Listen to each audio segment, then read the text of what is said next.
नमस्कार प्रिय विद्यार्थियों। आज के वीडियो के माध्यम से हम लोग चर्चा करेंगे सोशियोलॉजी के दूसरे पेपर के बारे में।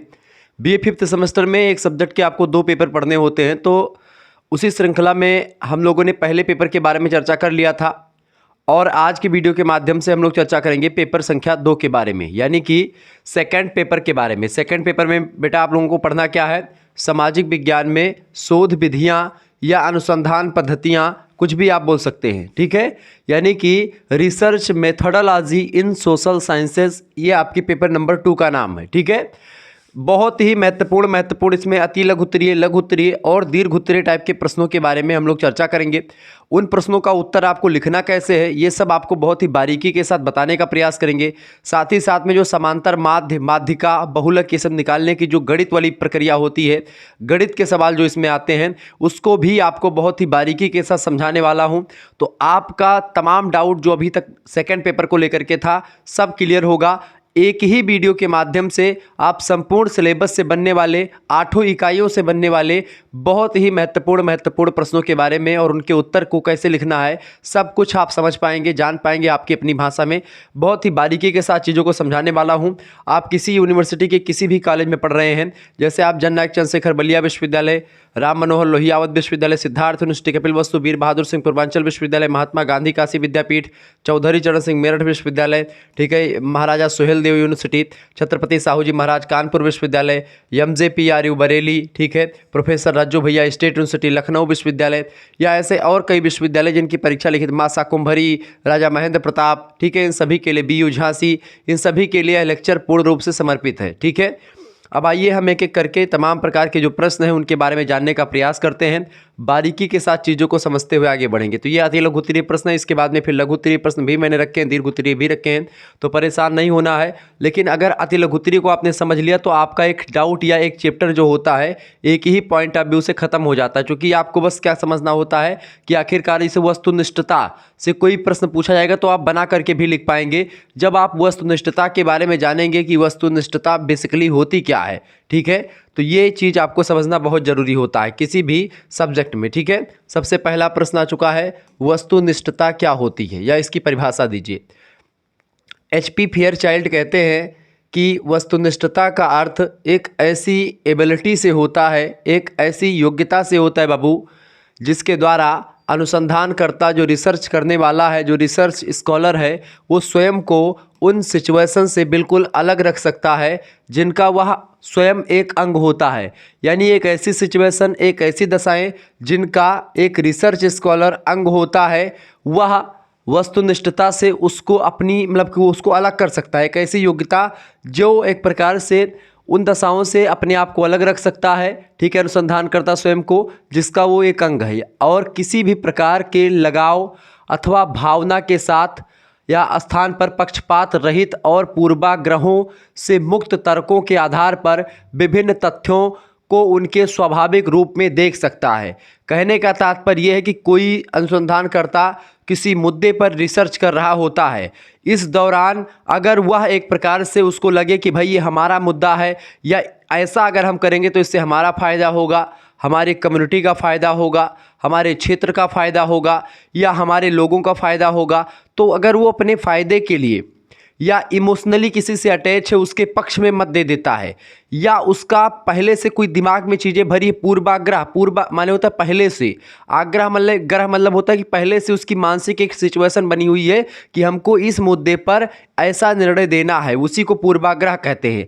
यानी किसी व्यक्ति के बारे में, किसी वस्तु के बारे में, किसी स्थान के बारे में जब पहले से तमाम सारे लोग आपको कोई चीज़ बताते हैं, उसका कोई सत्य के साथ संबंध नहीं होता है, वो आपके दिमाग में बातें घुसती रहती हैं, 4-5 लोगों ने कह दिया तो वही मिथ या वही झूठ जो होता है सत्य में बदल जाता है, और आपके दिमाग में उस स्थान के प्रति, उस वस्तु के प्रति, उस व्यक्ति के प्रति एक सिचुएशन या एक धारा या एक विचारधारा डेवलप हो जाती है, और वही विचारधारा बेसिकली पूर्वाग्रह कही जाती है। तो पूर्वाग्रहों से मुक्त होकर के जब तर्कों के आधार पर, विज्ञान के आधार पर, फैक्ट के साथ तथ्यों के आधार पर कोई अनुसंधान करता किसी मुद्दे पर, किसी वस्तु पर, किसी भी चीज़ पर रिसर्च करता है तो उसी को बोलते हैं वस्तुनिष्ठता। मतलब कि एक प्रकार से कोई लाग लपेट नहीं, जो सत्य है वो सत्य है। जैसे कि ऑब्जेक्टिव जो प्रश्न होते हैं इसीलिए उनको वस्तुनिष्ठ प्रश्न कहा जाता है।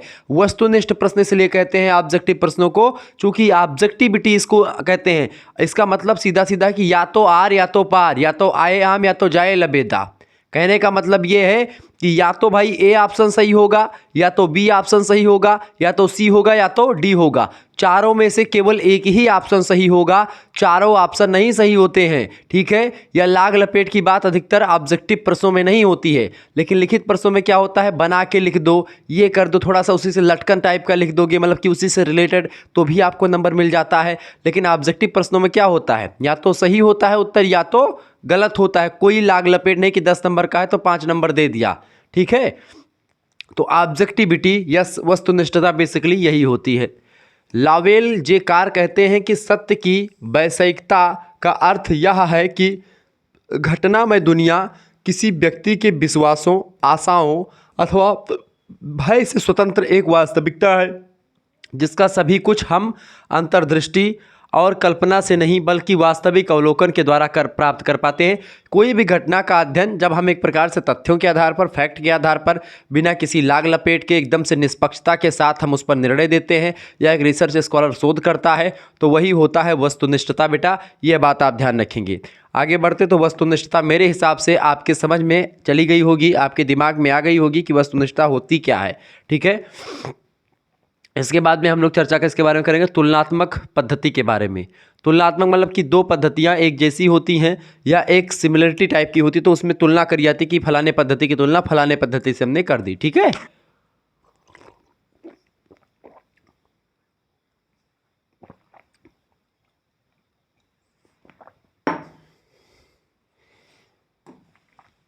चले तुलनात्मक पद्धति पर टिप्पणी कीजिए। तुलनात्मक पद्धति को कंपैरेटिव मेथड बोला जाता है अंग्रेजी में। समाज विज्ञानों में सामाजिक घटनाओं के अध्ययन के लिए तुलनात्मक पद्धति का प्रयोग वर्तमान में बहुत अधिक मात्रा में हुआ भी है और हो भी रहा है। तुलनात्मक पद्धति के द्वारा एक ही समूह अथवा समाज में घटने वाली समान प्रकृति मतलब समान नेचर की सामाजिक घटनाओं का या समस्याओं की परस्पर तुलना करी जाती है। यानी जो ऐसी घटनाएं जो सामाजिक घटनाएं हैं और समस्याएं हैं जो समान प्रकृति हैं, जिनका नेचर समान है, उनकी तुलना करी जाती है और उनकी समानता और असमानता को ज्ञात किया जाता है। कि भाई जैसे मान लेते हैं 2015 में कोई भूकंप आया और वही भूकंप 2020 में कोई भूकंप आ गया, तो अब इस पर रिसर्च करना है तो 2015 की विशेषताएं लिखी जाएंगी इधर, 2020 की विशेषताएं इधर लिखी जाएंगी। चूँकि समान प्रकृति की है तो यहाँ पर हम तुलना करेंगे कि 2015 की तुलना में 2020 में जो भूकंप आया था वो कितना ज़्यादा प्रभावी था या कितना ज़्यादा था या कम मात्रा में था, कैसा था, दोनों की तुलना करेंगे। दोनों की विशेषताएं, दोनों की तीव्रता, सब कुछ रिक्टर पैमाने पर सिस्मोग्राफ के द्वारा हम लोग देखेंगे और इस तरीके से हम एक तुलनात्मक, तो ये तुलना हो गई कि 2011 की, जैसे अब जनसंख्या का अध्ययन करेंगे तो 2011 में जो जनगणना हुई थी, मान लेते हैं 2021 में जो जनगणना हुई या उसके बाद में जो जनगणना होगी आगे चल करके, उसकी हम तुलना करेंगे कि किस तरीके से चीज़ें हो रही हैं। ठीक है, तो उसकी समानता और असमानता को ज्ञात किया जाता है। एक ही समाज में विभिन्न समयों में, यानी कि अलग अलग समय में, टाइम में घटने वाली घटनाओं अथवा विभिन्न समाजों में विभिन्न स्थानों पर घटने वाली समान प्रकृति की जो घटनाएं होती हैं उनका तुलनात्मक अध्ययन भी इस विधि के द्वारा किया जाता है, तुलनात्मक विधि के द्वारा। उदाहरण के लिए औद्योगिकरण और नगरीकरण ने यूरोपीय परिवारों को और भारतीय परिवारों को किस रूप में प्रभावित किया है, उनमें कौन कौन सी नवीन प्रवृत्तियां आ गई हैं, दोनों समाजों में परिवर्तन की समानताएं और विभिन्न भिन्नताएं क्या क्या हैं, इन सभी पक्षों पर अगर अध्ययन करना है या इन सभी को जानने के लिए हमको तुलनात्मक पद्धति का सहारा लेना पड़ेगा कि उद्योगों के विकास के बाद का समाज कैसा रहा है और उद्योगों के पहले का समाज कैसा रहा है। ठीक है, दोनों पर के समाजों की हम विशेषताओं को, क्वालिटीज़ को इकट्ठा करेंगे और उसके बाद में दोनों की तुलना करेंगे कि भाई क्या क्या सिचुएशन हुई हैं। इसी प्रकार से यदि हम वर्तमान में जाति प्रथा में होने वाले परिवर्तनों और नवीन स्वरूपों की वैदिक कालीन जाति प्रथा से तुलना करना चाहें तब भी हमें इस विधि का प्रयोग करना होता है। यानी जो वैदिक काल में जाति प्रथा थी, अगर उससे हम तुलना करें आज के जाति प्रथा की तो बहुत कुछ डिफरेंस मिलेगा। चूँकि जाति प्रथा की प्रकृति वैदिक काल में भी आप देखते कुछ वैसी ही थी और आज भी वैसी ही है, लेकिन उसके स्ट्रक्चर में बहुत परिवर्तन हुआ है। तो उन परिवर्तनों का अध्ययन करना है तो हमको तुलनात्मक अध्ययन पद्धति का सहारा लेना पड़ेगा। ठीक है, तो इस प्रकार से विभिन्न समूहों, समाजों, स्थानों व समुदायों में घटने वाली जो सामाजिक घटनाएं होती हैं इनका हम कंपैरेटिव अध्ययन करते हैं या तुलनात्मक अध्ययन करते हैं। जब ऐसा करने के लिए हम किस पद्धति का प्रयोग करते हैं, इसके लिए हम ऐसी अध्ययन पद्धति का प्रयोग करते हैं जो कि कंपैरेटिव होती है। कंपैरेटिव मेथड तुलनात्मक अध्ययन पद्धति का प्रयोग करते हैं तो वही होती तुलनात्मक अध्ययन पद्धति। मेरे हिसाब से तुलनात्मक अध्ययन पद्धति अगर आपसे पूछा जाएगा तो नाना प्रकार के यानी कई प्रकार के उदाहरण के माध्यम से आप एग्जामिनर को सेटिस्फाई कर सकेंगे इस क्वेश्चंस के आंसर को जानने के बाद। आगे बढ़ते हैं, तो ये सब आपको लिख देना है। बहुत ही बारीकी के साथ आप समझ में आ पा रहे हैं, ये सब क्वेश्चंस परीक्षा में आने वाले हैं, यह बात आप ध्यान रखेंगे। बहुत ही बारीकी के साथ मैं आपको समझा रहा हूं और आप बहुत ही बढ़िया तरीके से समझ पा रहे हैं। प्रश्न आ चुका, अगला प्रश्न देखें। क्वेश्चन आ चुका है, निम्नलिखित अव्यवस्थित प्राप्तांकों से मध्यांक मान यानी जिसको आप मीडियन बोलते हैं उसकी गणना कीजिए। मीडियन का मतलब होता है बेटा, मीडियन का मतलब होता है कि माध्यिका। मीडियन का मतलब माध्यिका और मीन का मतलब होता है माध्य। माध्य का सूत्र होता है कि जो श्रृंखला दी होती है उन सभी को जोड़ दो, कितनी संख्याएं हैं उन संख्याओं से भाग दो। जैसे 10 संख्या दी है, 10 को जोड़ लिया और 10 से भाग दे दिया, जो निकला वही माध्य हो जाता, समांतर माध्य हो जाता है। ठीक है, equal distribution is called average.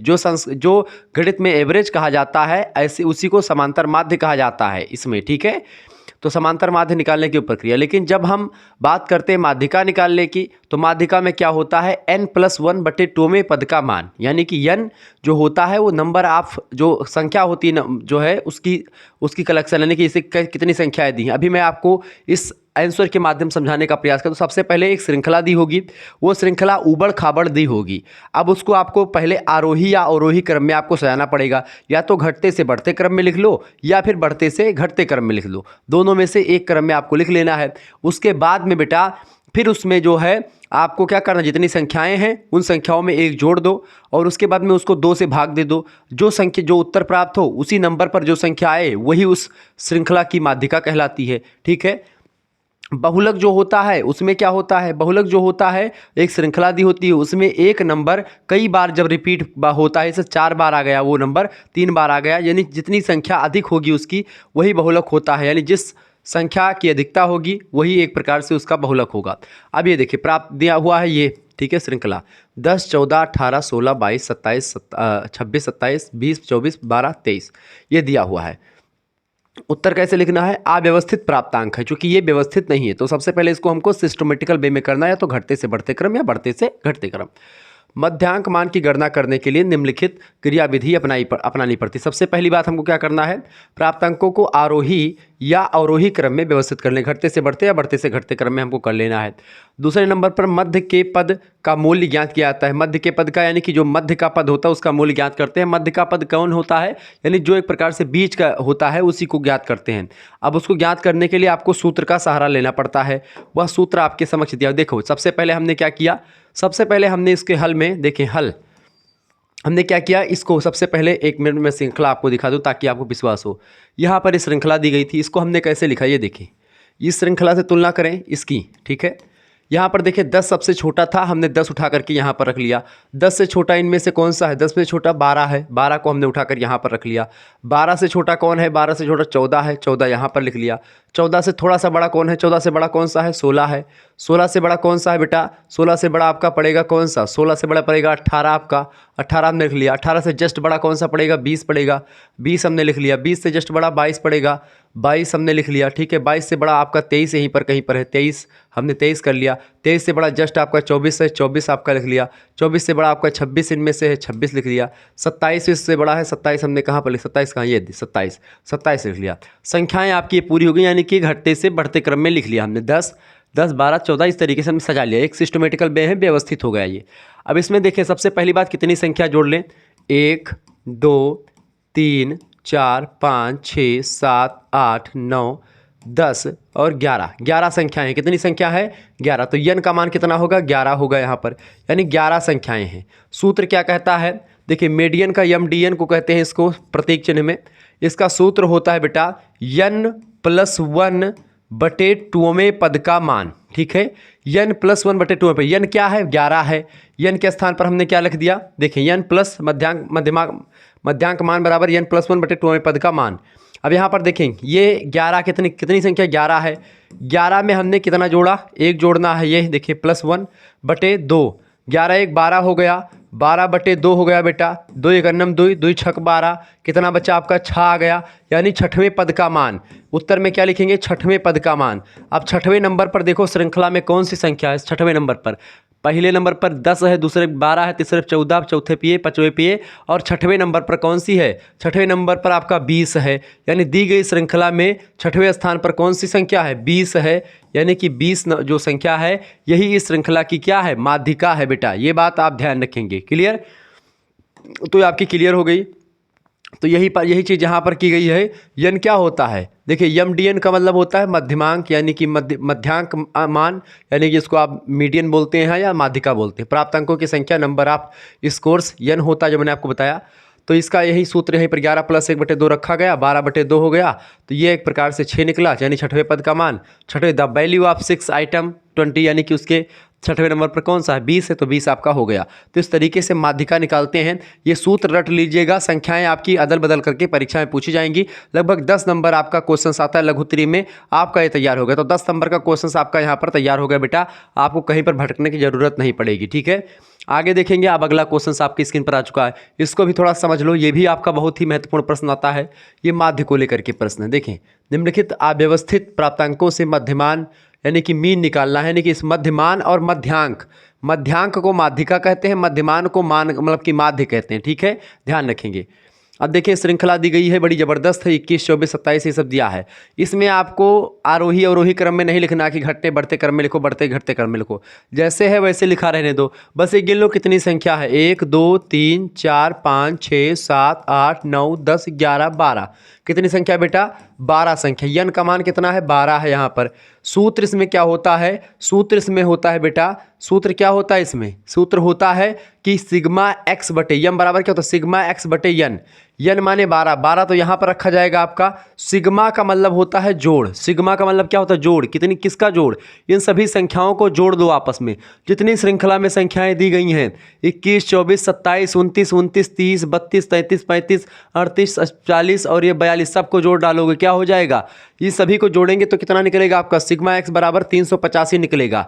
यन का मान कितना है? 12 दिया हुआ है। सूत्र क्या होता है? माध्य बराबर होता है संख्याओं का कुल योग। संख्याओं का कुल योग, सभी को जोड़ने के बाद में क्या आएगा? संख्याओं का कुल योग, यानी कि 385 बटे कुल संख्या कितनी है? 12 है। 12 से भाग दे दो। काटने का प्रयास करेंगे तो कितना आएगा? 12 1 12, और 12 से अगर हम काटें तो 12 दूना 24। ठीक है, 12 तिहाई कितना होता है? 36। 12 तिहाई 36 होगा, यानी कि यहाँ पर ये कट नहीं रहा है। ठीक है, वैसे हम करेंगे 12 तिहाई 36, यहाँ पर 2 फदिला गया, 2 यहाँ पर जाएगा 25 हो जाएगा। 12 दूना 24, 32 हो गया। पॉइंट लगाएंगे 24, यानी 1 फदिला गया यहाँ पर। एक यहाँ पर अगर हासिल और लेंगे तो आपका यहाँ पर फिर से 0 यहाँ पर बढ़ जाएगा, और यहाँ पर कम से यहाँ क्या हो जाएगा? 100 हो जाएगा। ठीक है, 10 बचा 100 हो जाएगा। अब 12 छक्के मतलब कि 12 का फिर से भाग 12 अट्ठे कितना होता है? 96। तो इस तरीके से हम देखेंगे तो 32.08 आएगा इसका। तो 32.08 जो होगा ये इसका क्या होगा? ये एक प्रकार से मान होगा, यानी कि ये मध्यमान होगा। ठीक है, यहाँ पर आप देखें यम मतलब क्या होता है? मध्यमान होता है, मीन। सिग्मा माने जोड़ होता है, जितनी संख्याएं दी गई उन सभी को जोड़ दो, सिग्मा हो गया। एक्स का मतलब प्राप्तांक होता है। ठीक है, यानी कि जो प्राप्त मिला हमको। एक्स माने यानी कि ये जो जितनी संख्याएं इसी को एक्स कहते हैं। तो इन सभी को जोड़ लो। सिग्मा का मतलब इन सभी को जोड़ करके यन यानी कितनी संख्या उससे भाग दे दो, जो निकलेगा वही होगा। यन प्राप्तांकों की संख्या होती है। ठीक है, यह बात आप ध्यान रखेंगे। तो 385 बटे अगर 12 इन्होंने किया, यहाँ पर देखेंगे तो 32.8 आ गया। तो इसको 32.08 लिख सकते हैं बड़े आराम से, क्योंकि इसका भाग करेंगे तो आपका पूरा पूरा नहीं कटेगा। इसका सीधा सीधा मतलब होता है, जैसे कि मान लेते हैं यहाँ पर 12 लोग थे। माध्य का मतलब सीधा होता है कि 12 लोग हैं मान लेते हैं। अब 12 लोगों में एक प्रकार से 12 लोगों में आपको 385 रुपये बांटने हैं, सभी को बराबर बराबर बांटना है। तो 385 रुपये को बराबर बराबर भागों में बांटने के लिए 12 से भाग देना पड़ेगा, यानी एवरेज ऐसे ही तो निकलता है। Equal distribution is called average, बराबर बराबर भागों में बांटना ही औसत कहलाता है बेटा। ठीक है, तो औसत जो होगा वही एक प्रकार से समांतर माध्य कहा जाता है। यह बात यानी कुल संख्याओं को जोड़ लो, कितनी संख्या है उससे भाग दे दो, जो निकले आपका वही आपका क्या होता है, वही आपका माध्य होता है। क्लियर? तो ये आपका क्लियर हो गया। ऐसे ही आपका ये चीज़ें क्लियर होती रहती हैं। आगे देखते हैं। अगला क्वेश्चन आपके स्क्रीन पर आ चुका है, सामाजिक शोध की प्रकृति को स्पष्ट कीजिए। बहुत ही महत्वपूर्ण क्वेश्चन है। दीर्घ उत्तरी में प्रश्न आ सकता है, लघु उत्तरी में प्रश्न आ सकता है। देखिए, सामाजिक शोध यानी सोशल रिसर्च का नेचर कैसा है स्पष्ट करें। सबसे पहली बात, सामाजिक अनुसंधान की प्रकृति पूर्णतः वैज्ञानिक है। पूर्णतः मतलब कि ठीक ठाक वैज्ञानिक है।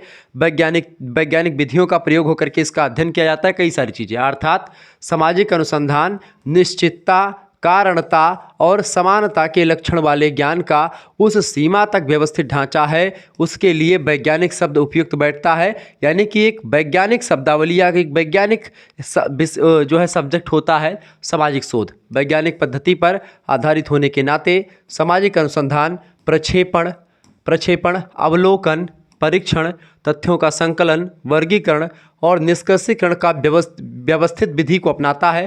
पहले एक प्रकार से प्रक्षेपण होता है, और फिर अवलोकन करते हैं, तथ्यों को देखते हैं, तथ्यों का परीक्षण किया जाता है कि सही नहीं, कि तथ्यों पर आधारित होते हैं, तथ्यों को इकट्ठा किया जाता है, वर्गीकरण उनका बांट करके पढ़ा जाता है, समझा जाता है, सारी चीज़ें होती हैं। सामाजिक अनुसंधान प्रकृति को निम्न प्रकार से स्पष्ट किया जा सकता है। जैसे देखें, पहली चीज़, एक बात यहाँ पर अगर आप देखें सामाजिक अनुसंधान, इसको समझने से पहले एक चीज़ और ध्यान रखेंगे।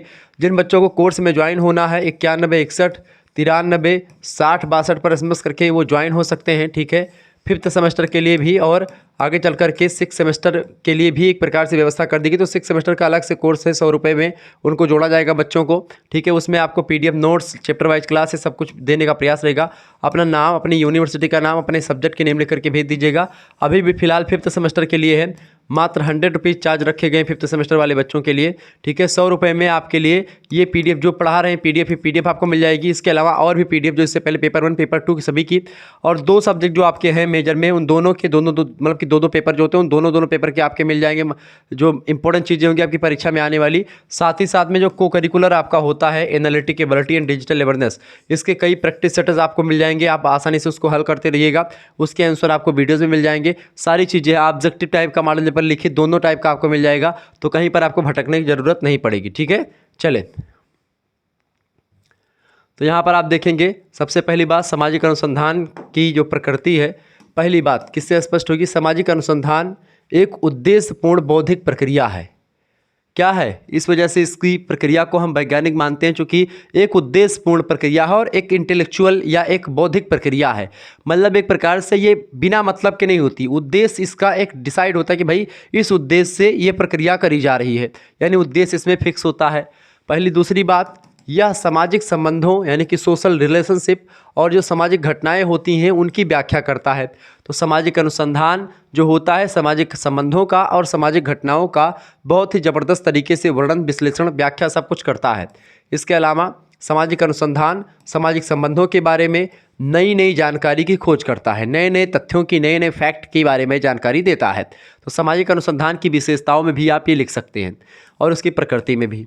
इसके अलावा सामाजिक अनुसंधान प्राचीन तथ्यों में सुधार करता है, यानी जो प्राचीन तथ्य हैं, प्राचीन जो फैक्ट हैं उसमें सुधार करना किसका काम होता है? सामाजिक अनुसंधान का होता है। इसके अलावा सामाजिक अनुसंधान कार्य कारण संबंधों की खोज करता है। कार्य कारण मतलब क्या होता है कि कार्य कैसे हुआ, कार्य का कारण क्या है, किस वजह से घटनाएं घटित हुई हैं, घटनाओं के पीछे क्या चीज़ें रहीं, क्या लॉजिक रहा है, सबकी व्याख्या करता है। इसके अलावा सामाजिक अनुसंधान वैज्ञानिक अनुसंधान प्रणाली का उपयोग करता है, यानी कि वैज्ञानिक अनुसंधान प्रणाली जो होती है उसके प्रयोग के द्वारा समाज में अनुसंधान किया जाता है। सातवीं विशेषता है कि सामाजिक अनुसंधान में सांख्यिकीय विश्लेषण भी होता है। सांख्यिकीय विश्लेषण होता है कि यानी कि ये एक प्रकार से स्टैटिस्टिक्स पर आधारित होता है। सांख्यिकीय जो एक प्रकार से मान होते हैं उसके अकॉर्डिंग होता है, यानी सांख्यिकीय में वैज्ञानिकता पूर्ण रूप से होती है। ठीक है, यह बात आप ध्यान रखेंगे।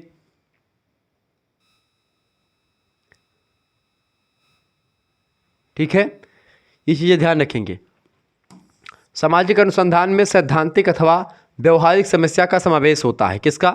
सामाजिक सोशल रिसर्च में सैद्धांतिक अथवा व्यवहारिक दोनों प्रकार की समस्याओं का समाधान करने के लिए उपयोगी है। ठीक है। इसके अलावा सामाजिक अनुसंधान प्राक कल्पनाओं का निर्माण करता है। प्राक कल्पना का मतलब होता है कोई भी रिसर्च करने से पहले एक धारणा, एक रोल मॉडल बना लेना कि इसी तरीके से हमको आगे बढ़ना है, इन्हीं पद चिन्हों पर चढ़ना है। जैसे कि एक ईंट बनाने के लिए एक सांचे की ज़रूरत पड़ती है, ऐसे ही किसी नियम कायदे को सिद्ध करने के लिए एक प्राक कल्पना, एक पदचिन्ह या एक सांचा पहले से तैयार कर लिया जाता है कि हमको इसी रास्ते से इतने इतने फैक्ट तैयार करने हैं, इन मुद्दों पर हमको काम करना है, कैसे क्या करना, सारा एक मतलब सिचुएशन बना लेना। ठीक है। इस प्रकार सामाजिक अनुसंधान में सत्य की खोज जो होती है, सामाजिक अनुसंधान में सत्य की खोज तथ्यों पर आधारित होती है, यानी कि फैक्ट पर आधारित होती है सत्य की खोज।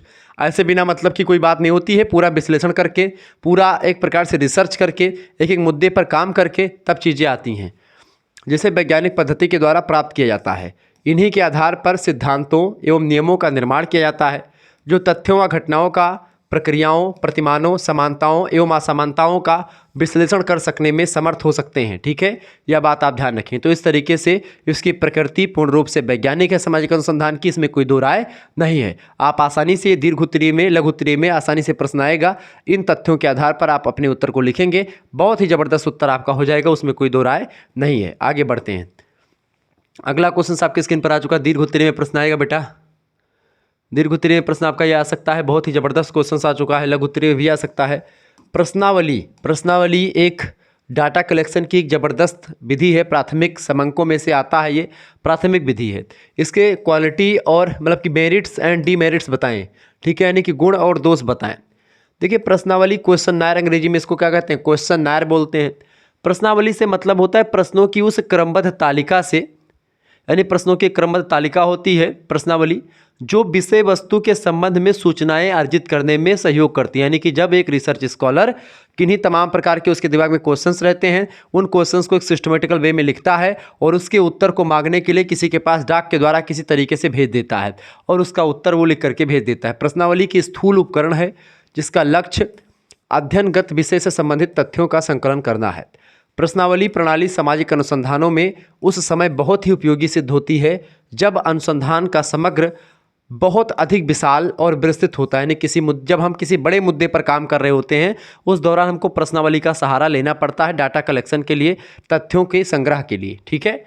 साधारणतः किसी विषय से संबंधित व्यक्तियों से सूचना प्राप्त करने के लिए बनाए गए प्रश्नों की सुव्यवस्थित सूची जो होती है, उसी को प्रश्नावली की संज्ञा दी जाती है। क्या?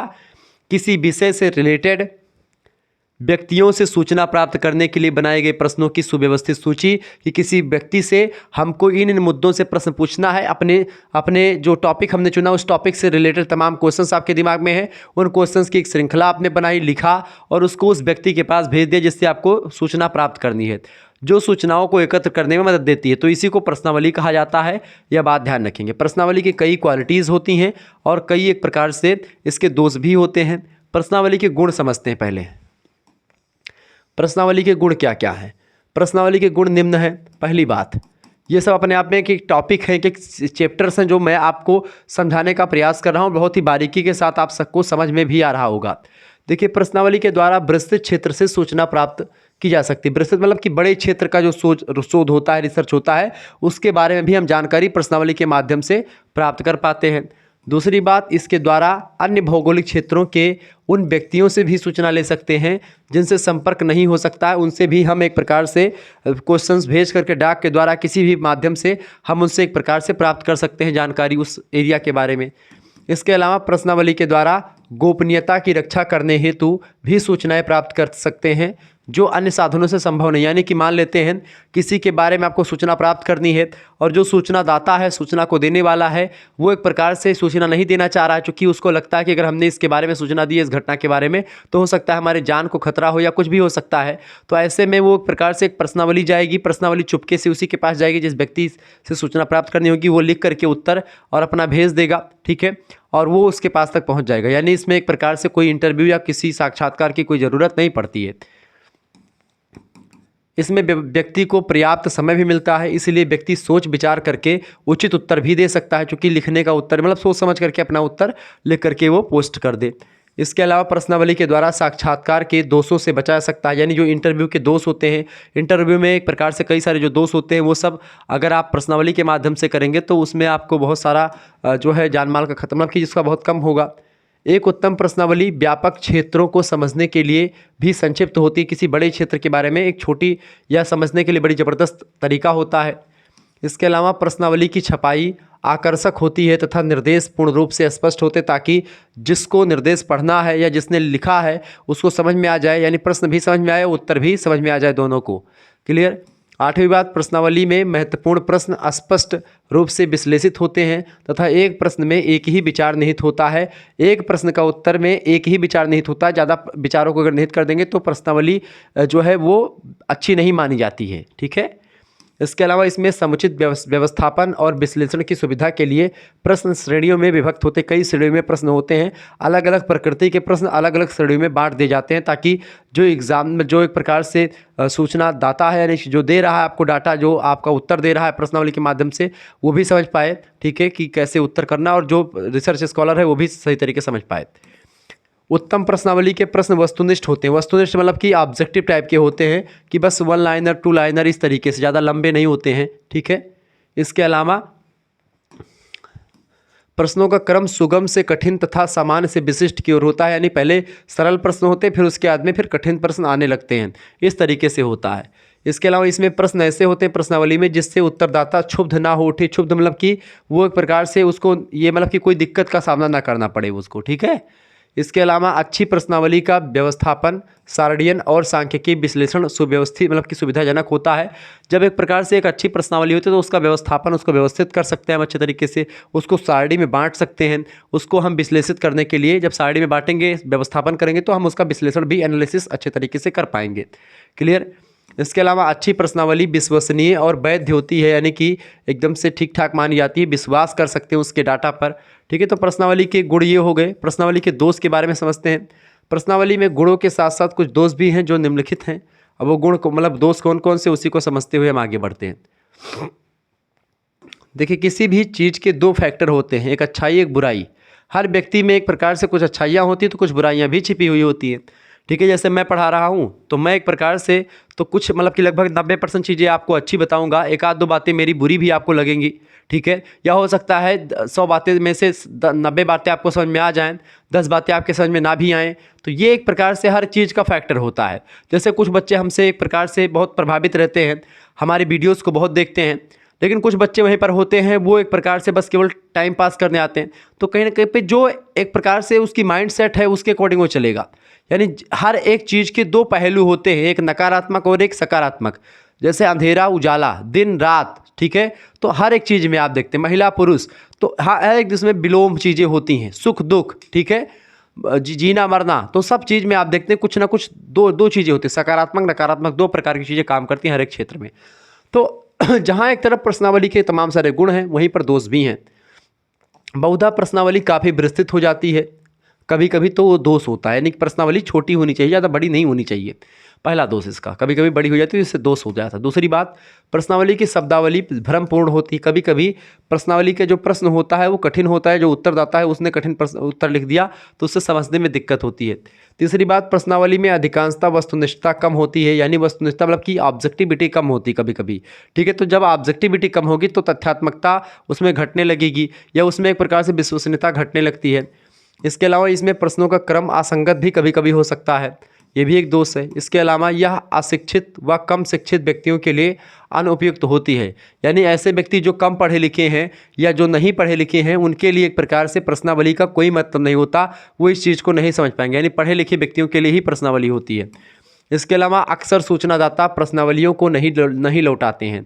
कभी कभी क्या तो सूचना देने वाले प्रश्नावलियों को नहीं लौटाते हैं, क्योंकि प्रश्न आपने भेज दिया लेकिन वो आती नहीं, कभी कभी आती कभी कभी नहीं आती है, ये भी एक दोष है। इस प्रविधि में सूचनाएं अपूर्ण रहती हैं कभी कभी, यानी पूरी सूचनाएं सही से नहीं प्राप्त हो पाती। ठीक है।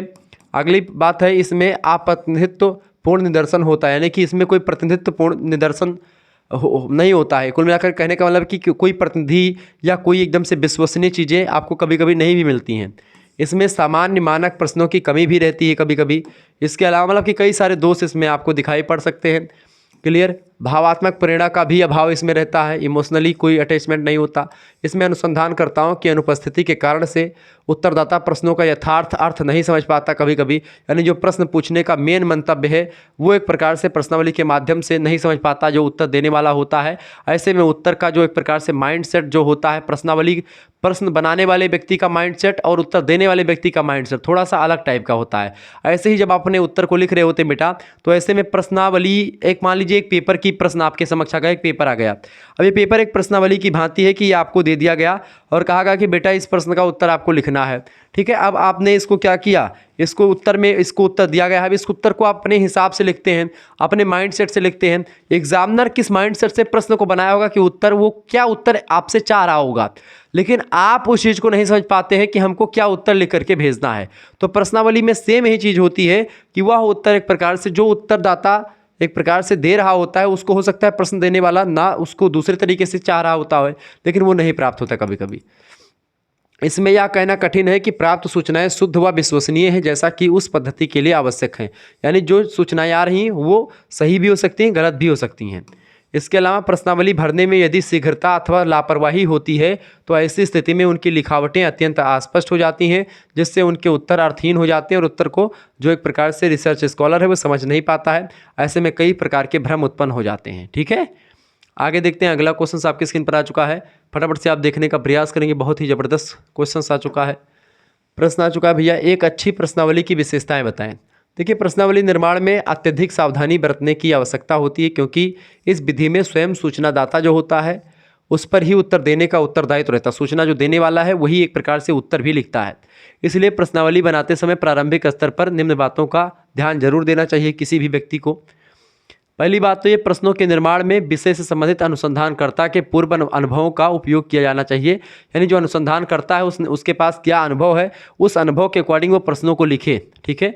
दूसरी बात, विषय से संबंधित पूर्व अध्ययन द्वारा प्राप्त ज्ञान के आधार पर प्रश्नों का निर्माण किया जाना चाहिए, यानी जो आपने पढ़ा, जो आपके अंदर टैलेंट है उस टैलेंट के अकॉर्डिंग आप लिखेंगे, उस टैलेंट के अकॉर्डिंग आप प्रश्न पूछेंगे, उसी से विषय से रिलेटेड, तभी अच्छी प्रश्नावली मानी जाएगी। इसके अलावा विषय से संबंधित विशेषज्ञों, मित्रों आदि के ज्ञान का भी प्रश्नों के निर्माण में उपयोग किया जाना चाहिए, यानी कि जो आपके विषय के विशेषज्ञ हैं, जो मित्र हैं, उनसे एक प्रकार से एक बार पूछ करके तब प्रश्नावली का निर्माण करें। उनसे पूछे कि ये क्वेश्चन सही है सर कि नहीं सही है, तो जब ऐसे आप क्वेश्चन का निर्माण करेंगे तो प्रश्नावली अच्छी बनेगी। इसके अलावा स्थानीय परिस्थितियों के बारे में विशिष्ट ज्ञान रखने वाले व्यक्तियों के ज्ञान के आधार पर प्रश्नों का निर्माण करें, यानी जो स्थानीय व्यक्ति है, स्थानीय परिस्थितियां हैं, तो स्थानीय लोगों से एक बार उस परिस्थितियों के बारे में चर्चा जरूर कर लें कि सिचुएशन कैसी, उसके बारे में फिर उसके बारे में प्रश्न तैयार करने का प्रयास करें। यही होता है एक अच्छे प्रश्नावली तैयार करने का एक तरीका, ये बात आप ध्यान रखेंगे। अगला क्वेश्चन आपका आ चुका है, बहुत ही ज़बरदस्त आ चुका है, प्रश्न बढ़िया आ चुका है भैया। प्रश्न, निदर्शन या प्रतिचयन। निदर्शन या प्रतिचयन क्या होता है, प्रश्न परीक्षा में आने वाला है। निदर्शन पद्धति वह प्रणाली होती है जिसमें समग्र में से सावधानीपूर्वक कुछ ऐसी इकाइयों को चुन लिया जाता है जो समग्र का उचित प्रतिनिधित्व करती है। जैसे कि मैं कई बार आपको समझा चुका हूँ कि जैसे आपने देखा कि एक बाल्टी दूध है, अब एक बाल्टी दूध में से एक डब्बा दूध निकाला जाता है डेयरी में से, और जैसे मान लेते हैं कि ये दवा है। अब इस दवा की अगर बात की जाए बेटा, तो इस दवा में से अगर पूरी बोतल दवा की भरी है, अब इस दवा में से हम इतनी दवा निकालेंगे, ठीक है, 10 ml दवा निकालेंगे और इसको पिएंगे। इसकी पूरी क्वालिटी जो होगी, इसी 10 ml में जो क्वालिटी है इस इकाई में हमने निकाला, और इस पूरे डब्बे में क्या विशेषता है, इस पूरे डब्बे की क्वालिटी हम बता पाएंगे कब, जब हम एक ढक्कन दवा पी लेंगे, ठीक है। यह बात आप ध्यान रखेंगे। तो जब हम इस दवा को पिएंगे बेटा, तो इससे क्या होगा, हमको पता चलेगा कि हाँ ये दवा की क्वालिटी क्या है, इसका स्वाद कैसा है, सब कुछ इसके बारे में जान पाएंगे पूरे। ऐसे ही जब एक दूधिया के यहाँ या एक डेयरी पर जब कोई व्यक्ति अपने घर से गाय लगा करके या भैंस लगा करके दूध लेकर के आता नपवाने के लिए, तो उसका फैट चेक करने के लिए, उसमें कितनी वसा है इसको जानने के लिए जो एक प्रकार से डेयरी वाला होता है उसी बाल्टी में से एक सैंपल निकालता है। सैंपलिंग प्रक्रिया इसको कहते हैं। तो एक बाल्टी दूध की क्वालिटी को नापने के लिए एक डिब्बी दूध जो होता है वो लगाता है मशीन में। मशीन जो होती है पूरी बता देती है कि इतना फैट है, इतना इसका रेट लगेगा, इतने में मतलब इसका कितने लीटर रुपया दूध है, सब कुछ बता देगा, कितना रुपया लगेगा, कितना क्या होगा, यानी कि 1 लीटर का कितना रुपया लगेगा और कितना फैट उसमें है। उसी फैट के अकॉर्डिंग वो एक प्रकार से उसका दाम निर्धारित होगा। तो उसी के अकॉर्डिंग एक डब्बी का दूध नापा, लेकिन पूरी की पूरी बाल्टी की क्वालिटी पता चल गई, ठीक है। तो यही होता है कि हमने थोड़ी चीज़ के बारे में अध्ययन किया, किसी एक इकाई के बारे में, और उससे हमने पूरे का एक प्रकार से विश्लेषण करने में हम सक्षम हो गए। वही प्रक्रिया होती है क्या? वही होता है बेटा निदर्शन या प्रतिचयन। गुडे और हार्ट कहते हैं कि एक निदर्शन, जैसा कि नाम से विदित है या नाम से पता चलता है, कि एक विस्तृत समूह का प्रतिनिधि होता है, एक बड़े समुदाय के या एक बड़े जो एक प्रकार से स्ट्रक्चर होता है उसका बहुत छोटा सा नमूना लेकर के उसकी क्वालिटी हम पता कर लेते हैं और उसी क्वालिटी के अकॉर्डिंग पूरे समूह की विशेषताओं को हम बताने में सक्षम हो पाते हैं। श्रीमती किम्बल यंग कहती हैं, श्रीमती यंग कहती हैं कि एक सांख्यिकीय निदर्शन उस समूह या उस संपूर्ण समूह या योग का एक अतिलघु चित्र है जिसमें से कि निदर्शन को प्राप्त किया जाता है। बस वही चीज़ है। स्पष्ट है कि निदर्शन संपूर्ण या समग्र का एक छोटा सा भाग होता है जो अपने इस छोटे रूप में भी संपूर्ण या समग्र का उचित प्रतिनिधित्व कर लेता है। वास्तव में निदर्शन सदैव समग्र की अपेक्षा छोटा होता है और समग्र माने पूरे का प्रतिनिधित्व भी करता है, या जिसमें समग्र की विशेषताएं पाई जाती हैं उस छोटे से एरिया या छोटे से चीज़ के अध्ययन के द्वारा पूरे की विशेषताओं के बारे में हम बता सकते हैं, बड़ी से बड़ी विशेषताएं। अगला क्वेश्चन आपके स्क्रीन पर आ चुका है, बहुत ही जबरदस्त क्वेश्चन है परीक्षा के दृष्टिकोण से। प्रश्न है भैया, वर्णनात्मक शोध का प्रारूप क्या होता है? वर्णनात्मक यानी कि जो डिस्क्रिप्टिव जो है रिसर्च होता है उसका क्या प्रारूप होता है, उसका क्या पैमाना होता है? हमारे समाज में अनेक सामाजिक जीवन में संबंधित ऐसे पक्ष होते हैं जिनके संबंध में भूतकाल में किसी प्रकार का अध्ययन नहीं किया गया है। भूतकाल मतलब जो बीत गया है। इस स्थिति में वास्तविक तथ्यों का संकलन जिस शोध के आधार पर किया जाता है उसी को वर्णनात्मक शोध कहा जाता है। ठीक है, तो वर्णनात्मक शोध ऐसा होता है, ठीक है, जो एक प्रकार से वास्तविक तथ्यों का संकलन जिस शोध के आधार पर किया जाता है उसी को वर्णनात्मक शोध कहते हैं। ठीक है, ये बात ध्यान रखेंगे। वैयक्तिक अध्ययन पद्धति क्या होती है? वैयक्तिक अध्ययन पद्धति को अंग्रेजी में केस स्टडी मेथड कहा जाता है। क्या कहते हैं? केस स्टडी मेथड कहते हैं। ठीक है, इसमें किसी व्यक्ति, किसी एक समूह के बारे में, किसी एक व्यक्ति के बारे में, किसी एक घटना के बारे में जब हम उसी पर केंद्रित होकर के किसी प्रति इकाई के बारे में अध्ययन करते हैं कि उसकी क्वालिटी पूरी की पूरी, वही केस स्टडी वही होती है। ठीक है, समझे इसको। वैयक्तिक अध्ययन पद्धति का अभिप्राय किसी एक सामाजिक इकाई से संबंधित संपूर्ण पक्षों का अध्ययन होता है। मतलब अत्यंत व्यापक, सूक्ष्म और गहन अध्ययन करना होता है किसी एक मुद्दे पर, किसी एक व्यक्ति पर। अध्ययन हेतु चयनित सामाजिक इकाई एक व्यक्ति भी हो सकता है, एक समूह भी हो सकता है, एक संस्था हो सकती है, एक समुदाय हो सकता है, एक जाति हो सकती है, एक राष्ट्र हो सकता है। ठीक है, एक सांस्कृतिक क्षेत्र हो सकता है अथवा एक इतिहास का कोई युग हो सकता है। उस पर हम पर्टिकुलर होकर के अध्ययन करें तो वही केस स्टडी मेथड। जैसे हम गुप्त काल पर अध्ययन करें तो वो केस स्टडी मेथड होगा, केवल गुप्त काल के बारे में बताएं इतिहास के, या केवल एक प्रकार से हम हड़प्पा संस्कृति के बारे में बताएं। ठीक है, तो वो केस स्टडी मेथड हो। किसी एक व्यक्ति के बारे, जैसे हम जैसे समुद्रगुप्त पर हमने रिसर्च कर लिया तो समुद्रगुप्त के बारे में हमने बताया तो वो एक प्रकार से केस स्टडी मेथड हो गया कि समुद्रगुप्त की सारी विशेषताओं को मैंने बता दिया, कितने युद्ध लड़े, कितना जीता, कितना मतलब हारे तो एक भी नहीं थे। चले, गुडे और हार्ट के अनुसार ये कहते हैं कि व्यक्तिगत अध्ययन पद्धति यह सामाजिक तथ्यों को संगठित करने की एक विधि होती है। सामाजिक जानकारी को इकट्ठा करने की एक प्रक्रिया, एक विधि होती है ताकि अध्ययन की जाने वाली सामाजिक विषय वस्तु के वैज्ञानिक गुण जो हैं वो बचे रह सकें, सुरक्षित रह सकें। पीबी यंग कहते हैं कि व्यक्तिगत अध्ययन पद्धति किसी सामाजिक इकाई के जीवन की खोज विवेचना की पद्धति होती है। भले ही वह इकाई व्यक्ति हो सकता है, कोई परिवार हो सकता है, कोई एक संस्था हो सकती है, सांस्कृतिक समूह हो सकता है, कोई संपूर्ण समुदाय भी हो सकता है। यानी किसी एक चीज़ के बारे में उसी पर फोकस करके उस पॉइंट पर उसको केंद्र बना करके जब अध्ययन करा जाता है तो वही केस स्टडी मेथड। यानी कि किसी ऐसे मान लेते हैं अब हमारे ऊपर कोई रिसर्च होने लगी, या मान लेते हैं किसी वजह से अभी विकास देवी कीर्ति के जी पर रिसर्च हो गई, या अशोक महान के ऊपर हो गई, या अवध ओझा पर हो गई। मतलब मान लीजिए कोई फेमस पर्सनालिटी है उस पर कोई रिसर्च हो जाती है। ठीक है, ऐसी स्थिति में मतलब कि किसी एक मुद्दे पर टिक करके रिसर्च करना तो वो एक प्रकार से केस स्टडी मेथड होता है। किसी घटना के बारे में, किसी एक इकाई के बारे में, मतलब सबके बारे में नहीं, किसी एक समुदाय, एक राष्ट्र, जैसे पूरे भारत के बारे में, या पूरे उत्तर प्रदेश के बारे में, या पूरे एक जिले के बारे में, इस तरीके से। ठीक है, चलें। तो सामाजिक वैज्ञानिक अनुसंधान में व्यक्तिगत अध्ययन पद्धति एक अति प्राचीन अध्ययन पद्धति है। बहुत पहले से ये पद्धति का प्रयोग करके चीज़ें होती आई हैं। अगला प्रश्न आ चुका है, सहभागी अवलोकन क्या होता है? देखिए, सहभागी अवलोकन से तात्पर्य ऐसे निरीक्षण से होता है जिसमें निरीक्षणकर्ता उस समूह में जिसका उसे अध्ययन करना होता है जा करके उसी में बस जाता है।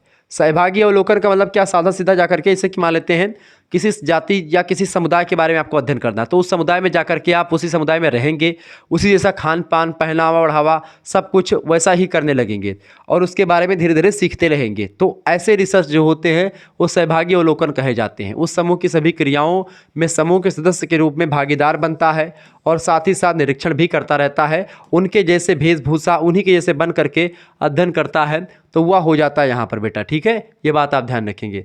आगे बढ़ते हैं और भी चीज़ों को जानने का प्रयास करते हैं। प्रोफेसर जॉन मैज कहते हैं कि जब निरीक्षणकर्ता के हृदय की धड़कनें समूह के अन्य व्यक्तियों के दिलों की धड़कनों से मिल जाती है और वह बाहर से आया हुआ कोई अनजाना नहीं रह जाता है, तो जानना चाहिए कि वह व्यक्ति सहभागी निरीक्षणकर्ता की संज्ञा पाने का अधिकारी है।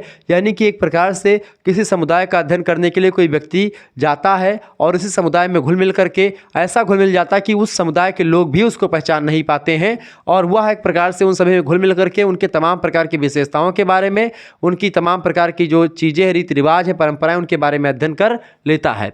गुडे और हार्ट कहते हैं कि इस कार्यप्रणाली का उस समय प्रयोग किया जाता है जबकि अनुसंधानकर्ता अपने को समूह के सदस्य के रूप में स्वीकृत हो जाने के योग्य बना लेता है। तो इसी को बोलते हैं सहभागी अवलोकन। उन्हीं के साथ मिलजुल करके उनके बारे में जानने की प्रक्रिया ही सहभागी अवलोकन की प्रक्रिया कहलाती है। ठीक है, डाटा संकलन के सब प्रकार है। प्रश्नावली समझाया भी था मैंने प्रश्नावली के बारे में। प्रश्नावली क्या क्वेश्चन है? प्रश्नावली से अभिप्राय प्रश्नों की उस क्रमबद्ध तालिका से है जो विषय वस्तु संबंधित सूचनाओं को एकत्र करने में मदद देती है। इस प्रणाली का उपयोग विस्तृत क्षेत्र वाले शोध में किया जाता है, बड़े क्षेत्र पर शोध करना होता है। कैथरीन कैरेट के अनुसार प्रश्नावली की रचना दो उद्देश्यों से की जाती है। पहले उद्देश्य है कि सही संदेश वाहन के लिए और दूसरा सही उत्तर प्राप्त करने के लिए। सही संदेश वाहन की प्राप्ति उस समय मान ली जाती है जब सूचनादाता सर्वेक्षण के उद्देश्यों को समझ लेते हैं, यानी सूचना देने वाले यह जान जाते हैं कि भाई सर्वे क्यों किया जा रहा है। सही उत्तर की उपलब्धि उस समय मान ली जाती है जब उसने आवश्यक सूचना प्राप्त हो जाए, यानी उत्तर जो प्रश्न पूछने वाला है उसको उत्तर उसका एग्जैक्ट मिल जाए, तो एक प्रकार से प्रश्नावली पूर्ण मानी जाती है।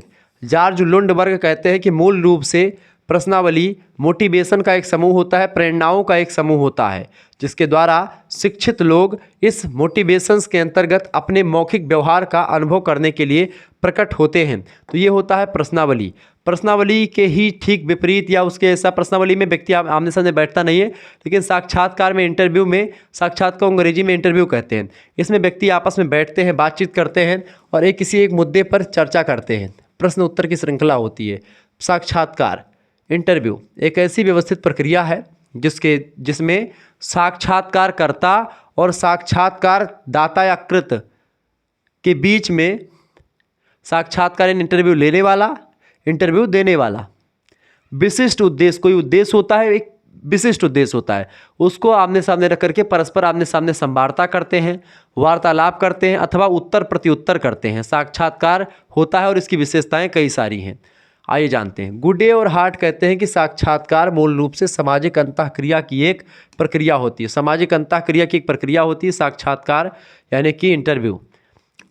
M.N. बसु कहते हैं कि एक साक्षात्कार को कुछ बिंदुओं पर व्यक्तियों के आमने सामने के मिलन के रूप में परिभाषित किया जा सकता है, यानी आमने सामने बैठ करके और चर्चा होती किसी विशिष्ट मुद्दे पर, वही होता है साक्षात्कार, वही होता है इंटरव्यू। ठीक है, आगे बढ़ते हैं। अगला क्वेश्चन आपकी स्क्रीन पर आ चुका है।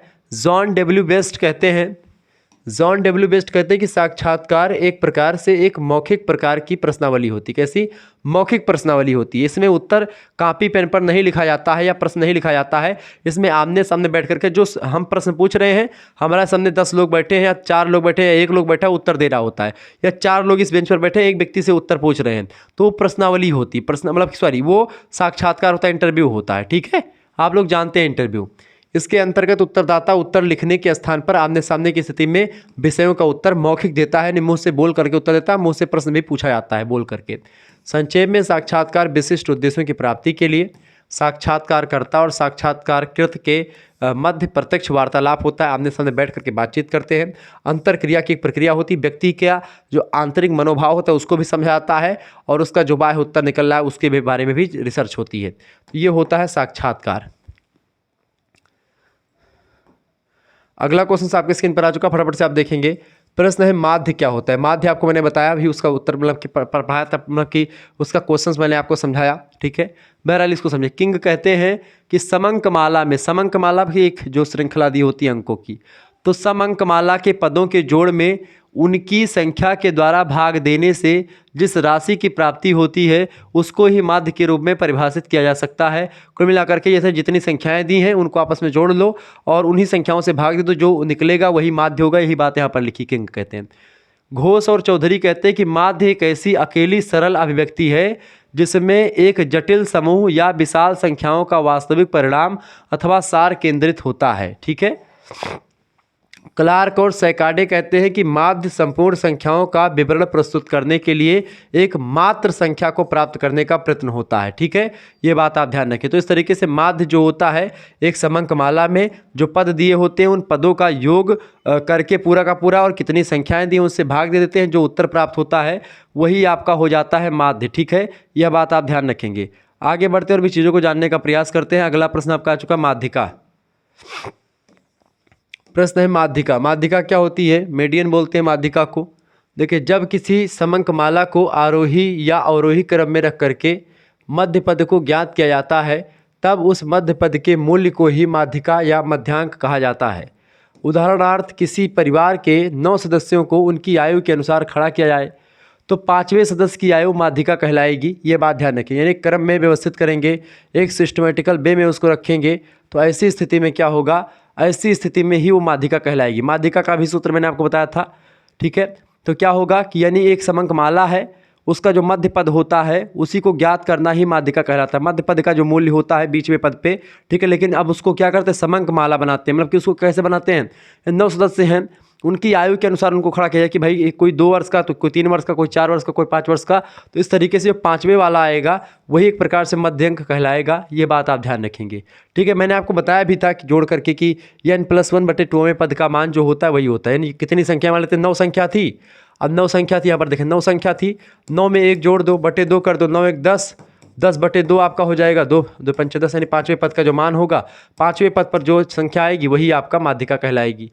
क्लियर? आगे देखते हैं। अगला क्वेश्चन आपके स्क्रीन पर आ चुका, फटाफट से आप देखने का प्रयास करेंगे। प्रश्न आ चुका भैया, सामाजिक अनुसंधान के चरण बताएं। सामाजिक अनुसंधान के कई चरण होते हैं। देखिए, पहला चरण होता है विषय का निर्वाचन करना।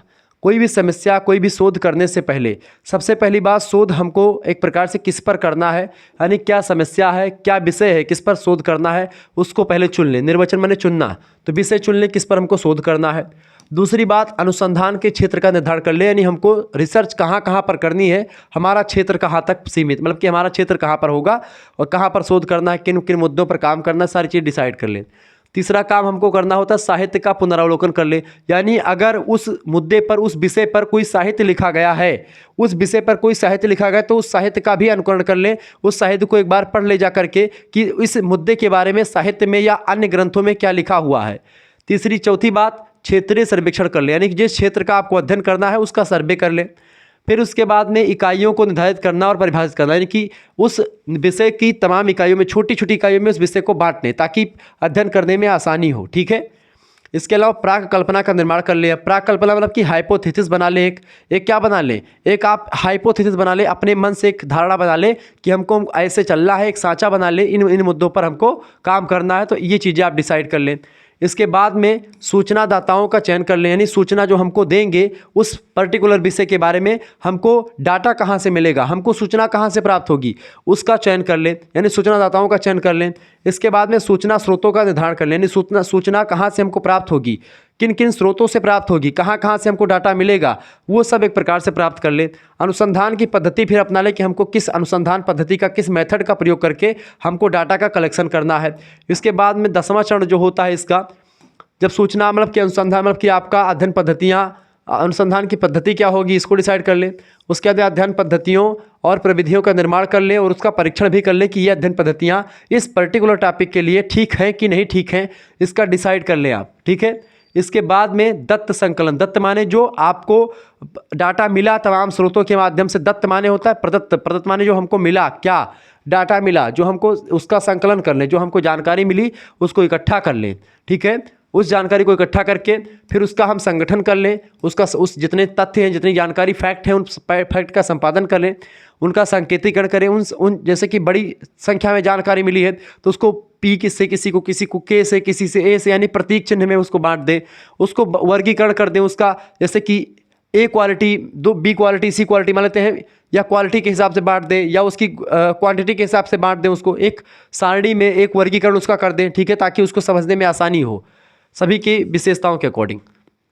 फिर इसके अंदर जो जानकारी आपको मिली है उसका विश्लेषण कर लें, जो डाटा मिला है उसका एनालिसिस करें, डाटा पर चर्चा करें, रिसर्च करें, उसके अंदर उसका फिर निर्वचन कर लें। इसके अलावा तथ्यों का सांख्यिकीय विश्लेषण कर लें, उसका विश्लेषण करने के बाद में अनुसंधान प्रतिवेदन प्रस्तुतिकरण करें, यानी कि जो आपने अनुसंधान किया उस पर एक रिपोर्ट तैयार करें, लिखें कि हमने अनुसंधान में ये किया और हमको ये चीज़ें मिली, पूरा अपना एक बायोडाटा तैयार करें। फिर इसके बाद में समन्वयीकरण यानी कि एक सिद्धांतीकरण और नियमों का प्रतिपादन कर दें, फिर नियम बना दें कि हमने रिसर्च ये किया और रिसर्च के दौरान हमको ये चीज़ें मिली, पूरा अपना इस स्ट्रक्चर एक वो थीसिस तैयार करके वो आप सबमिट कर दें। तो ये होता है एक प्रकार से एक रिसर्च स्कॉलर की एक जर्नी जो एक प्रकार से वो करता है, ठीक है, ये बात आप ध्यान रखेंगे। आगे बढ़ते हैं, अगला क्वेश्चन आ चुका है, द्वितीयक समंक क्या होता है, बताएं भैया।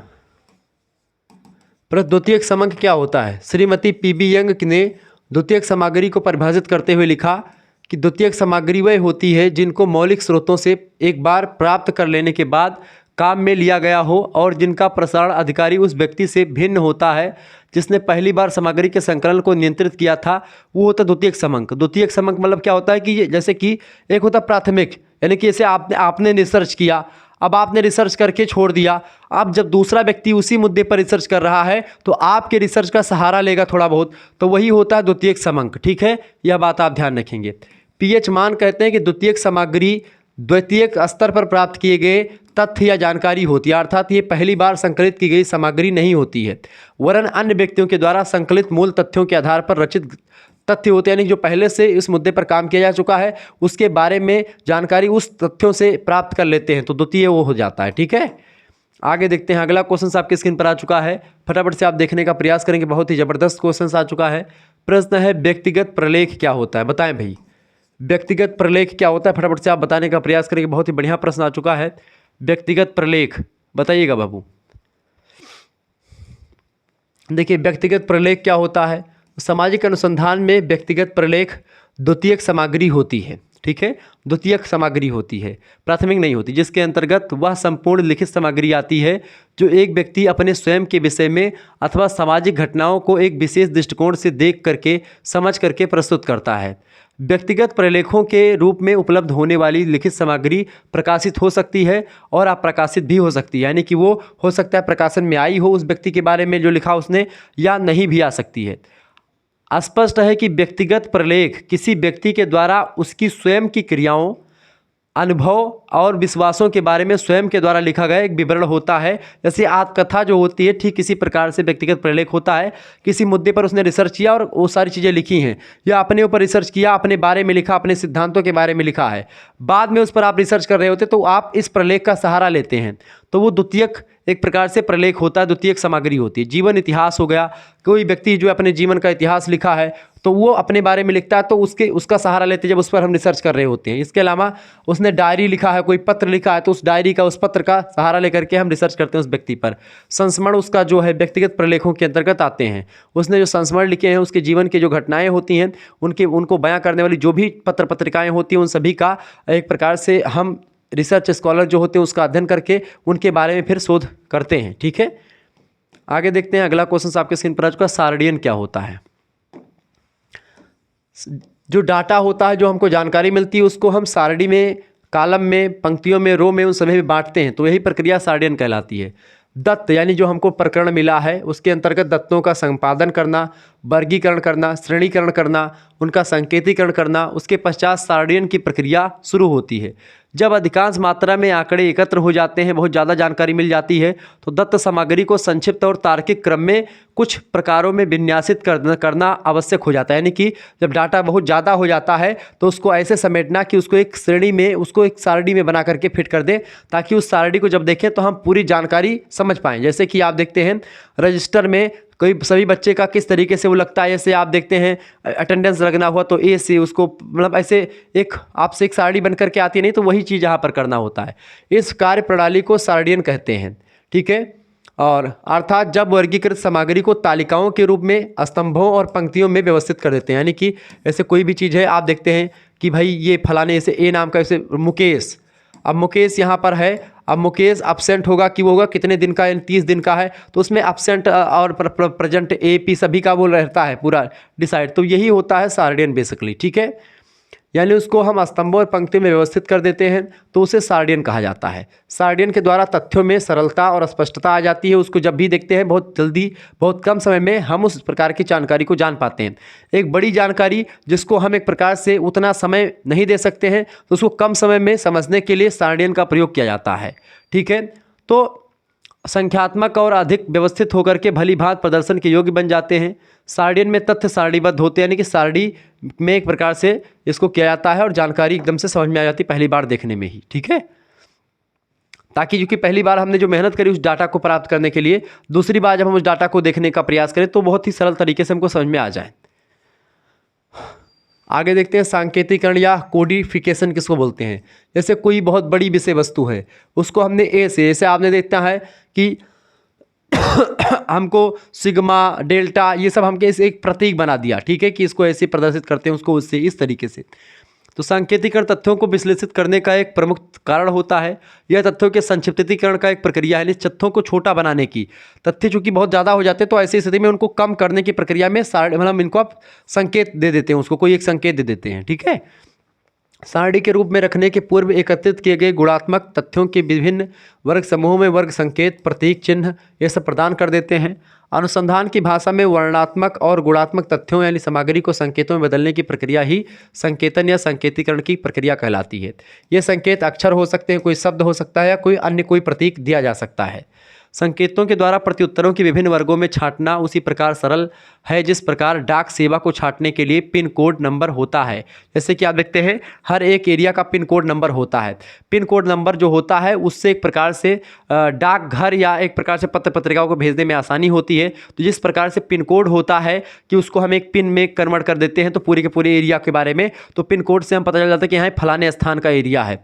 तो वही चीज़ सेम होती है इसमें, ठीक है। गुडे और हैट कहते हैं कि संकेतीकरण एक ऐसी प्रक्रिया है अथवा क्रियाविधि है जिसके द्वारा जो जानकारी होती है उसको वर्गों में संगठित किया जाता है और प्रत्येक पद को वर्ग के अनुसार जिसमें कि वह आता है एक संख्या या एक अंक के या एक प्रतीक के रूप में उसको प्रदान कर दिया जाता है कि उसको जब भी देखें तो उस प्रतीक को, छोटे से प्रतीक को देख करके हम पूरी बड़ी विषय वस्तु के बारे में जानकारी प्राप्त कर पाएँ, ठीक है। आगे देखते हैं अगला क्वेश्चन आपके स्क्रीन पर आ चुका, फटाफट से आप देखने का प्रयास करेंगे। प्रश्न अनुसूची क्या होती है। अनुसूची अनेक प्रश्नों की एक ऐसी लिखित सूची होती है जिसे लेकर के अध्ययनकर्ता उत्तरदाता के पास स्वयं जाता है। प्रश्नावली में क्या होता है कि हमने प्रश्नावली लिखी और भेज दिया उत्तर देने के पास, उत्तर वाले ने फिर हमारे पास भेज दिया, तो वो हो गया क्वेश्चन। लेकिन जो प्रश्नावली मतलब अनुसूची होती है इसमें लेखक जो होता है, जो प्रश्न पूछने वाला होता है, उत्तर जो बताने वाला होता है उसके पास जाता है प्रश्नों को लेकर के अपनी सूची को, और जो उत्तरदाता होता है उसको लिख करके दे देता है।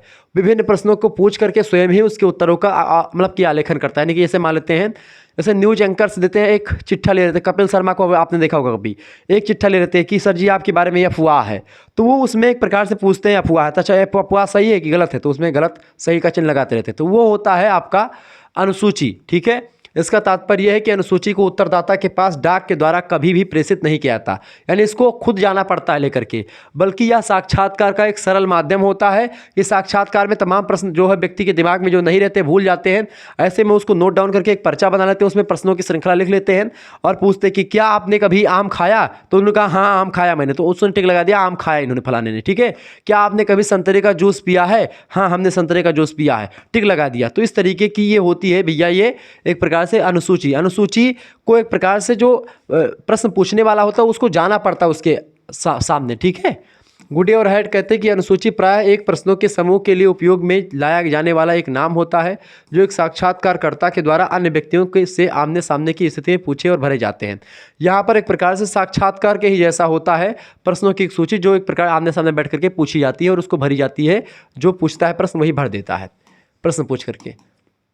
संरचित प्रश्नावली क्या होती है। देखिए संरचित प्रश्नावली सामाजिक सर्वेक्षण अथवा अनुसंधान में प्रयोग की जाने वाली वह प्रश्नावली है जिसकी रचना वास्तविक अध्ययन आरंभ होने से पहले ही कर ली जाती है।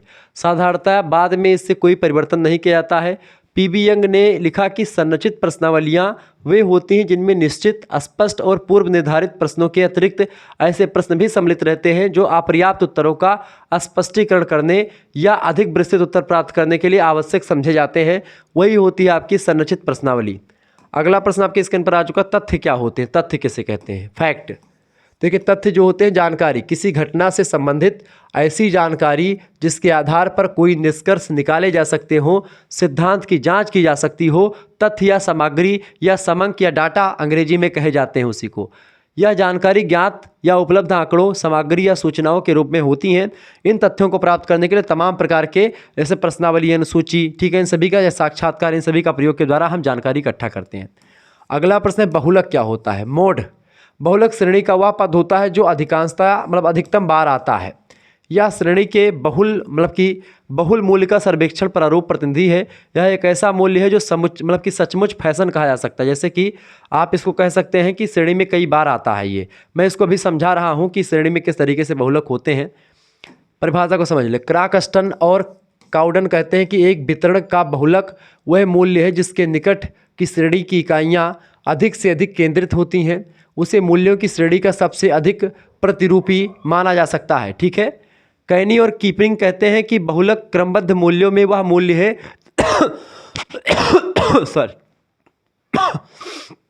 मूल्य जिसमें सबसे अधिक आवृत्तियां होती हैं।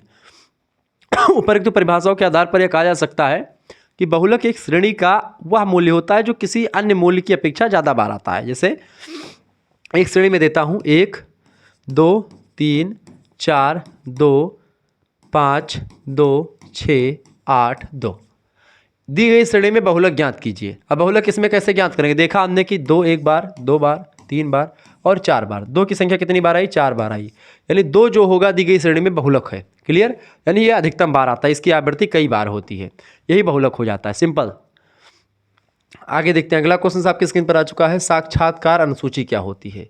साक्षात्कार अनुसूची का प्रयोग एक लंबी प्रक्रिया है, क्योंकि अनुसूची निर्माण के बाद भी सूचना एकत्रित करने के लिए अनुसंधानकर्ता को विभिन्न स्तरों पर अनेक कार्य करने पड़ते हैं। केवल अनुसूची की रचना कर लेने मात्र से ही अध्ययन के लिए आवश्यक सूचनाएं संकलित नहीं हो जाती हैं। इसके लिए अनेक स्तरों से होकर के गुजरना पड़ता है। ठीक है। तो साक्षात्कार अनुसूची जो होती है वो प्रश्नों की एक सूची होती है जो साक्षात्कार के रूप में या आमने सामने बैठ करके पूछी जाती है। अगला प्रश्न, वर्गीकरण क्या होता है? प्राप्त तथ्यों को उनकी समानताओं और उनकी विभिन्नताओं के आधार पर जब हम जानकारी को अलग अलग कैटेगरी में बांटते हैं, व्यवस्थित ढंग से विभिन्न श्रेणियों में विभाजित करना वर्गीकरण कहलाता है। ठीक है। डॉक्टर चतुर्वेदी जी कहते हैं कि एक रूपता व समानताओं के आधार पर तथ्यों को समूह अथवा वर्गों में व्यवस्थित करने की प्रक्रिया को पारिभाषिक दृष्टि से वर्गीकरण कहा जाता है। कोनोर कहते हैं कि वर्गीकरण तथ्यों को उनकी समानता तथा निकटता के आधार पर हम बांट सकते हैं। तो कुल मिलाकर के इस तरीके से तथ्यों को बांटना ही वर्गीकरण कहलाता है। यह बात आप ध्यान रखेंगे। इसके अलावा मैंने जो है इतिहास का पेपर 2 का मैंने दे दिया है, आधुनिक विश्व का इतिहास, जिसमें 1453 से 1815 मैंने चर्चा करी। आप लोगों ने नहीं देखा तो प्लीज़ देख लीजिएगा, यह लेक्चर बहुत ही महत्वपूर्ण आपका होगा। ठीक है। इन सभी का अगर आपको PDF प्राप्त करना तो PDF प्राप्त करने के लिए आप SMS कर सकते हैं 91 61 93 60 62 पर। ठीक है। आप अपना नाम, अपनी यूनिवर्सिटी का नाम, ठीक है, और अपने सब्जेक्ट के नेम लिख करके भेज दीजिएगा।